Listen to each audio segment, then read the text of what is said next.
Olá, bom dia. Olha só que notícia interessante. O Laboratório de Comunicação da Universidade Federal do Maranhão está desenvolvendo um aplicativo que vai facilitar muito a vida de quem tem baixa visão. E não é pouca gente não, são mais de 3% da população brasileira que tem esse problema. E é sobre isso que nós vamos conversar no programa de hoje. E quem veio conversar comigo para nos dar mais detalhes sobre esse projeto foi o professor Márcio Carneiro, que é professor da Universidade Federal do Maranhão. Bom dia, professor. Bom dia, Elza. Obrigado pelo convite. Prazer estar aqui tomando café com você. Seja muito bem-vindo. Já sabe, o café não é cenográfico, sim, vamos precisar. Vamos precisar do aplicativo para ver. Sim. Você sabe que cientista ele gosta de comprovar as coisas. Já está comprovado que é bom. Pois é, chegou dizendo que era cenográfico. Graças a Deus ele não tem baixa visão, já viu que não tem nada cenográfico aqui. Mas vamos lá. É um aplicativo, é genuinamente nosso. Como é que foi concebido e como é que ele está sendo desenvolvido, Márcio? Bom, a gente lá no Labicom, desde o final de 22, a gente tem trabalhado muito com a inteligência artificial generativa, que é uma sub-área mais nova, que está ligada à criação de textos, imagens, né?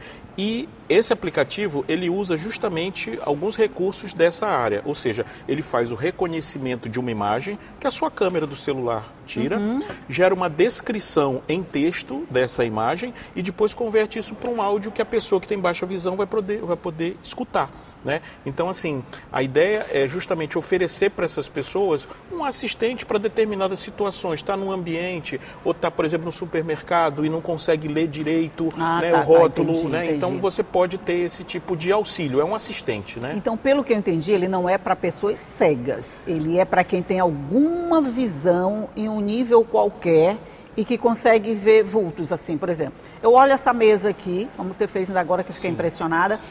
Eu olho essa mesa aqui, vejo o que tem, mas eu não vejo detalhes das coisas, é isso? Isso. Agora, assim, uma pessoa que não tem, né, assim, que é cega, né, eu já apresentei para algumas pessoas nessa condição e elas mesmo assim acharam interessante e acharam útil, né? Porque exato, né? Por exemplo, você acabou de ver, eu tirei uma foto, né, do seu café que não é cenográfico, né? E aí foi gerada essa descrição. Então, assim, mesmo para a pessoa que é cega, eu acho que ela pode ser útil. A gente vai fazer agora a segunda etapa de teste justamente com pessoas que, com esse público, né? Assim, a primeira fase que está feita agora foi só o desenvolvimento, né? Baixa visão. Baixa visão. Mas a gente vai fazer teste também com pessoas cegas, né? E vamos ver o que justamente o usuário, né? Quem desenvolve tecnologia tem que estar muito focado no usuário, né? Ou seja, é o usuário que diz o que ele precisa, o que ele realmente quer, né? Às vezes o desenvolvimento vai para outro lado e não atende o usuário. Então a segunda fase de teste é justamente essa, né? Ó, tirei uma outra fotinho aqui sua, né? Do seu café e a gente vai ter, ele está gerando aqui, ó, a descrição e aqui. Na imagem podemos ver uma mesa de café da manhã ou lanche com vários itens. Em primeiro plano, há uma cesta de vime com diversos pães que parecem frescos. Há também um bolo com uma cobertura clara, possivelmente um bolo caseiro fatiado. Gente. Ao fundo percebe-se uma jarra que pode conter suco ou alguma outra bebida, ao lado de um recipiente de vidro com tampa e um outro recipiente que parece conter um líquido branco que poderia ser leite. Há ainda um prato com frutas, incluindo peras e limões. E um vaso com flores amarelas, possivelmente girassóis ou algum tipo de flor semelhante que decoram a mesa. No fundo, observa-se que há pessoas. Aqui olha, gente, é uma descrição bem detalhada, né? Eu não sei se você conseguiu ouvir direito, mas ele faz uma descrição completa de tudo que está na foto.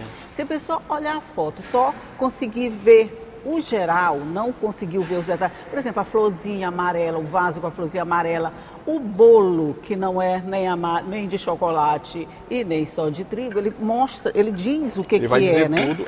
E assim, a aplicação, por exemplo, em eventos já é bem comum, por exemplo, no próprio cerimonial, as pessoas que estão se apresentando, que vão falar, fazerem uma autodescrição. Eu sou branco, não sei o que e tal, né? Então, isso aqui pode ser feito com essa aplicação. Outro dia eu estava fazendo uma palestra, né, no evento da Petrobras. O que eu fiz? Era online. Eu tirei uma foto da tela do meu computador com um slide da minha apresentação. Né? Então, além de eu fazer uma autodescrição minha, eu posso utilizar, por exemplo, para fazer descrição de telas de apresentação, né? Numa aula, né? Ou, como eu falei, em outras situações onde ele vai te ajudar, entendeu? A entender isso. Você falou, nós estamos na segunda fase de testes. Isso a gente vai começar a segunda fase de testes. A primeira foi o quê? A primeira foi o desenvolvimento do protótipo, porque você está vendo que ele está funcionando normal, sim, né? Operacional. Eu já aprovei.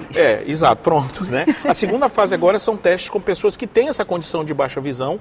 A gente provavelmente vai fazer isso na UFMA, claro, né? A UFMA tem uma divisão de acessibilidade, a gente vai costurar esses testes. Assim, como tem uma coisa de pesquisa, a gente precisa ter um protocolo, a gente vai, né? Então, mas está previsto agora para o semestre 24.1 e eventualmente 24.2. Essa é a segunda fase. E depois é conseguir meios, recursos para escalar isso, ou seja, para oferecer isso para muita gente. Porque aqui para né, eu usando, você usando, a gente já está, né, você está vendo que está funcionando. Agora, para colocar como um serviço para muita gente, e você mesmo acabou de dizer, né, é uma fatia significativa da população. Então tem muita gente, mais, né, de 3% da população isso. Tem então a gente precisa ter uma estrutura computacional, ou seja, máquinas para poder rodar isso aqui. Inteligência artificial, ela pelo menos até o momento, ela exige muitos recursos computacionais. E isso tem um custo, né? Essa é uma questão que a gente vai endereçar à frente, né? A gente está inclusive fazendo uma campanha, tipo uma vaquinha. Eu tenho conversado com algumas pessoas aí, empresas da área de oftalmologia e tal, para incentivar o projeto. Muito interessante, isso é muito interessante. Na própria universidade, ele já pode ser utilizado assim, eu já não falo nem em fase de teste, você pode utilizar no dia a dia, por exemplo, um aluno que tem uma baixa visão, ele se depara com um aplicativo. Ele vai começar agora, nesse ano, né? Agora nessa fase de teste, que a gente vai chamar esses alunos e eles vão começar a usar lá, né? Mas, assim, porque observa bem, uma diferença que, claro, não dá para ver aqui, mas, assim, a interface do aplicativo, ele roda num computador normal, num desktop, mas ele foi pensado para celular, porque justamente a pessoa anda com o celular e ele pode ajudar. Não só para o iPhone, né?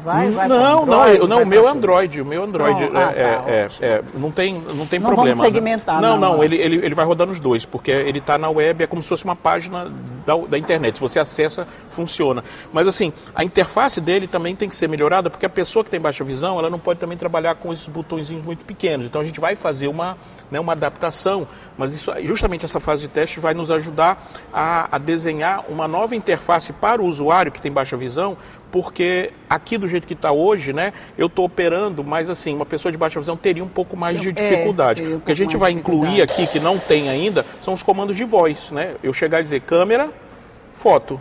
Isso já é possível, essa é a parte mais simples, tá? Eu ligar o aplicativo dizendo câmera e depois tirando foto. Feito isso, ele vai fazer o resto que ele acabou de fazer, entendeu? Olha, nós estamos falando de baixa visão, agora a gente precisava de alguém com baixa audição, porque de vez em quando você vê esse barulhinho aqui, mas eu explico, é porque a gente fica dentro da redação aqui da televisão. Então, na redação sempre tem algum barulho mesmo, que a gente presta muito silêncio. Mas de vez em quando você vai ouvir esse barulhinho, mas faz parte também do nosso cenário, que é tudo muito, muito real, até o barulho, tá? Esse aí não é para quem tem faz parte do trabalho. Faz parte, né? Esses projetos, Márcio, são desenvolvidos dentro da universidade.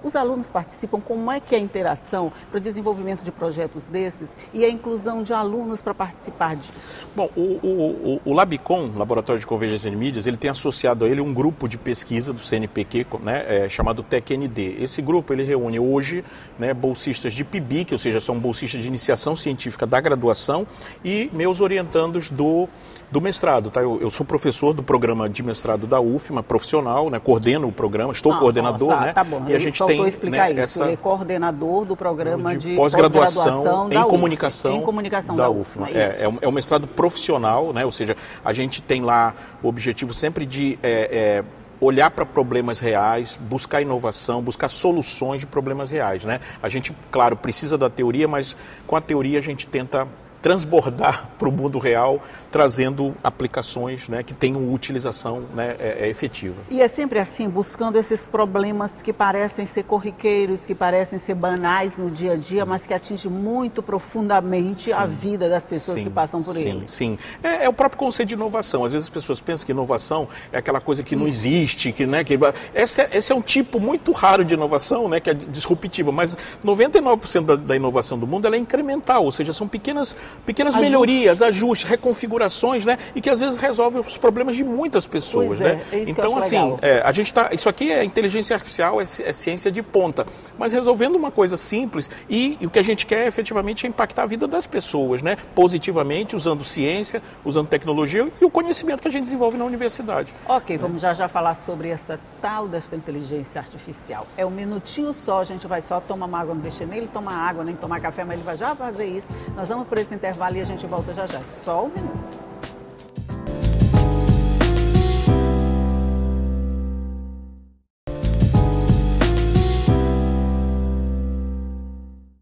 Já estamos de volta conversando aqui sobre projetos desenvolvidos pela Universidade Federal do Maranhão e que trazem uma melhor qualidade de vida para a população que sofre de determinados problemas que às vezes parecem tão insolúveis. E eu estou conversando aqui com o professor Márcio Carneiro, que coordena todo esse trabalho. O senhor falou da inteligência artificial. Quando a gente fala de inteligência artificial, parece que a gente está falando de uma coisa do outro mundo, né?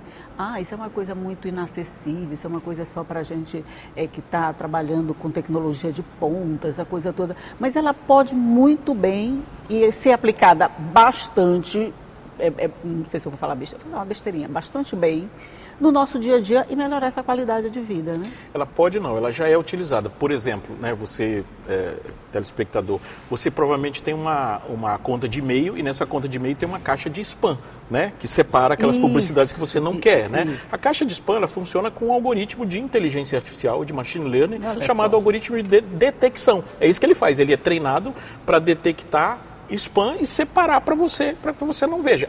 Não é 100% preciso, mas funciona, né? E está lá.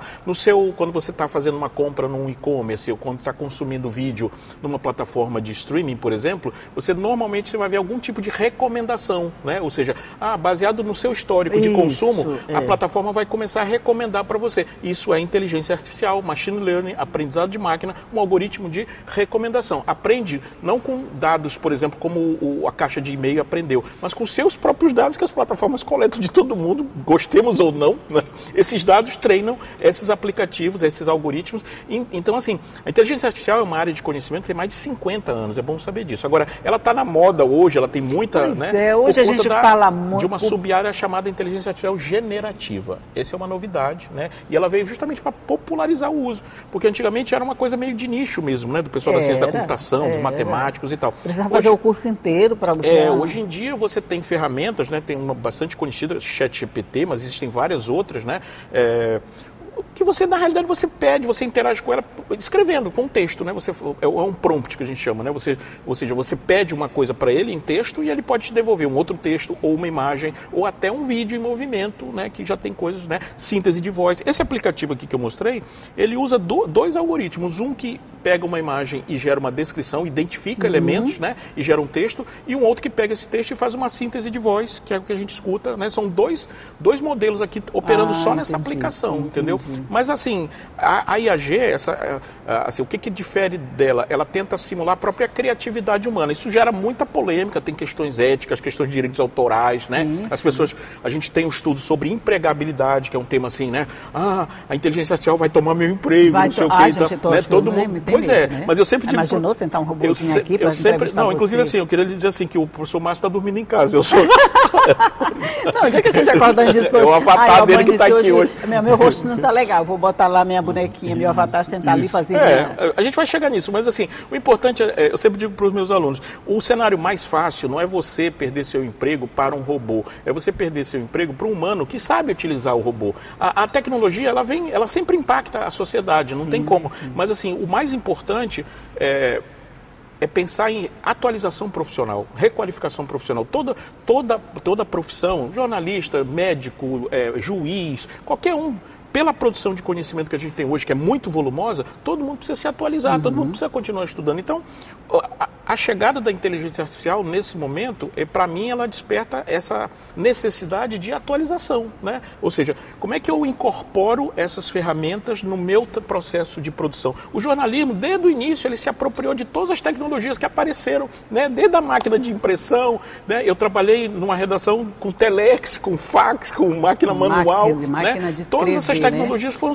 Mas muita gente ainda tem muita resistência, né, professor? Existe, mas o nosso trabalho a gente faz muita palestra, oficina, treinamento, justamente porque uma coisa que é um erro é você imaginar assim, o que o ChatGPT, o que uma ferramenta dessa me entrega, eu vou, é o produto final. Nunca. Qualquer ferramenta dessa, o próprio ChatGPT tem embaixo uma observação, pode cometer erros e tal. Então, você sempre vai precisar de revisão humana, de curadoria humana, tá? Esse sonho de você ficar na rede e a máquina trabalhando com você e você lá, é uma ilusão na maioria dos cenários, principalmente em organizações, principalmente no uso profissional, tá? Por exemplo, ChatGPT, no YouTube, você vai ver sempre assim, pessoas, eu vou ensinar, aí o cara pede 5 posts do Instagram e tal. Eu não conheço nenhuma marca séria, nenhuma organização séria que esteja publicando no automático esses posts, porque uma palavra de duplo sentido, ou que seja mal, pode gerar para essa marca um dano enorme, entendeu? Então não compensa, é muito risco. Então quem sabe que assim, é um assistente,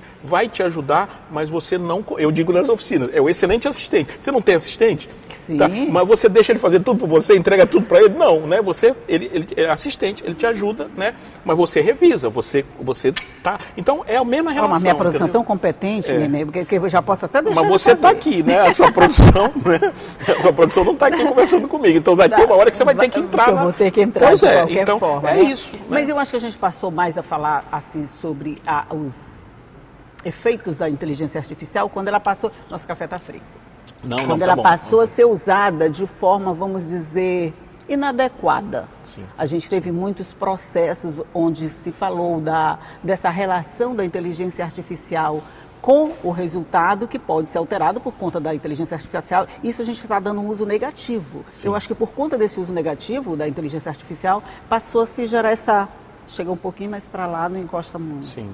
Existe, como eu falei, existe uma série de problemas, né? É uma tecnologia, essa sub-área que eu estou falando, a generativa, ela é muito recente. Então, assim, existe ainda um grande caminho aí em relação, por exemplo, que é uma coisa que está sendo discutida nas casas legislativas, não só do Brasil, mas no mundo todo, né? A questão da regulamentação, né? Existem muitas questões relacionadas a isso e, claro, uma coisa importante é isso, é o que a gente está fazendo aqui, é levar para as pessoas informação, né? E para entender, toda tecnologia, né, ela eventualmente ela pode ser usada para o bem ou para o mal. Eu posso criar um deepfake, né, assim, né, você... A gente fala hoje muito de deep web, essa coisa toda, de eu posso usar, por exemplo, hoje a grande preocupação, estamos no ano eleitoral, né, justamente com a geração de conteúdo, principalmente imagens e áudios falsos, né, ou seja, fake news, né, para, por exemplo, prejudicar um candidato numa campanha, né, então, assim, esse é um risco real. O TSE já está olhando para isso, né? A gente vai passar por uma transição, né? Existem problemas, vários deles, não vou detalhar aqui, mas assim, o que a gente pode fazer? A gente pode pegar então essa tecnologia e mostrar, sim, ela pode ser usada para acessibilidade, para o bem, para ajudar pessoas, né? Sim. E assim a gente trabalha, ela tem entendeu? o uso que você quiser, sim, você só precisa escolher o uso certo, exato, né? Exato. Depois desse aplicativo, quer dizer, a gente vai entrar na segunda fase, que é essa, né? De testes, essa coisa toda. Você tem uma ideia, não sei, seria uma previsão de quando a gente já pode contar com ele para uso em dentro da universidade, né, eu suponho que até o final desse semestre, início do outro, a gente já esteja lá, pelo menos com um grupo de testes, né, operando. Agora, para dar escala, né, é aquela coisa, por enquanto, pelo menos, qualquer aplicação de inteligência artificial, ela exige muitos recursos de computação, né, ou seja, eu não rodo isso aqui não está rodando no meu celular, o celular está só mandando e recebendo a resposta. O processamento está num servidor do desenvolvedor aqui. Isso funciona normalmente para a inteligência artificial em todos os casos. E isso tem um custo, tá? Então, assim, essa aplicação que a gente está pensando, para ela, são 2 versões. Uma gratuita, que a gente vai ter que limitar o uso, porque não tem como eu escalar para milhões de pessoas sem gastar, né? Eu não tenho, né? Sem cobrar. E outra que poderá ser licenciada, né? É isso que a gente está trabalhando hoje a gente tem um site desse aplicativo, né? Para divulgar isso, para de repente, eu tenho uma indústria que trabalha com algum tipo de produto oftalmológico, ou o pessoal da oftalmologia, ou um hospital, né? A gente tem conversado, comecei essa conversa agora, porque de repente essa pessoa pode nos ajudar, não só agora no desenvolvimento, fazer um aporte, né? Né? De recursos, né? E eventualmente depois até licenciar isso para um uso proprietário. Parcerias serão bem-vindas. Exato, com certeza, Sempre. né? E o que vem mais, professor? Já tem algumas outras ideias por aí? Não, nós temos hoje no NID, que é o nosso núcleo de inteligência de dados, é uma parte do Labicom, mais de 35 aplicações para áreas diversas, né? Essas sim, algumas já, né, que você quiser, eu quero assinar e usar isso, né? Para a área da comunicação tem várias, a gente apresentou recentemente no Sebrae uma aplicação, né, chamada Consultor Empresarial, ele realiza 50 tarefas, né, para ajudar pequenos empreendedores, né, ajudar de repente o consultor do Sebrae a trabalhar com uma série de questões, né? A gente está lançando agora um evento de tecnologia aplicada à política, né? A gente vai apresentar 4, 5 soluções. Esse está bem oportuno. Exclusivas para ou candidatos e gente que trabalha com campanha e gestão parlamentar, ou seja, para o político que já está eleito, mas ele tem, por exemplo, que preparar um discurso, que se preparar para um debate, né? Enfim, a troca de ideias, né? Eu tenho um aplicativo chamado Debater, né? Então eu passo qualquer tópico para ele, ele gera uma argumentação contra e uma argumentação a favor, entendeu? Então assim, se você é contra, você vai ter, né, argumentos para defender a sua tese. Se você já sabe o que o outro vai te dizer contra a sua ideia, entendeu? É o Debater que a gente chama, né? A gente tem um assessor parlamentar, que faz análise de monitoramento de mídias sociais. A gente tem muitas aplicações. nidlab.com.br, né? É a nossa vitrine de aplicações. Deixa eu só botar aqui NID. NIDLAB. Tudo junto. Você vai ler aqui, isso, tá? Vai ficar bem aqui. Você pode acessar para ficar por dentro de todas. Aí já vai ver as aplicações, inclusive já para usar. Quer usar, né? De um programa inteirinho de novo para falar sobre tudo isso, porque é muita coisa para falar. E só um programa ficou pouco, você percebeu, né? Só um programa ficou pouco. Mas a gente vai voltar a falar. Não tem como fugir desses assuntos agora, não. Eles são a nossa pauta do dia a dia. Mas por enquanto, professor Márcio Carneiro, muito obrigado pela sua participação. Agradeço, aqui por me ajudar a fazer esse programa. Não, com certeza, com certeza. Agora, na próxima vem o Avatar, né? Que a gente já se conhece aí. Mas aí eu vou botar o meu aqui. Não tem problema, eles vão se dar bem do mesmo jeito. Eles têm que se reconhecer aqui e se entenderem. Não tem problema. Mas não vou mandar as perguntas para o seu pegar a resposta contra e a favor, não, com certeza não. E o Avatar nem vai comer nada aqui, né? Porque ele está de dieta atualmente. Mas esse Avatar vai ter que reconhecer que nada aqui é cenográfico. Ele que venha já treinado. O professor humano vai já testar já tudo isso aqui. Tá certo, professor. Muito obrigada. Tá bom, bom dia para você. Obrigado. Que venham muitas ideias como essa e vem sempre contar aqui pra gente de vez em quando. Tá legal. Obrigado. Obrigada, bom dia para você que está aí do outro lado, que pronto, ficou sabendo de mais uma notícia boa. Adoro começar o programa assim, com notícias boas de manhã cedo, para deixar o seu dia muito melhor. E você já sabe que informação é poder. Quando você está bem informado, as coisas fluem mais rápido, você tem mais o controle das coisas. Então, fique por dentro. Tchau e até a próxima.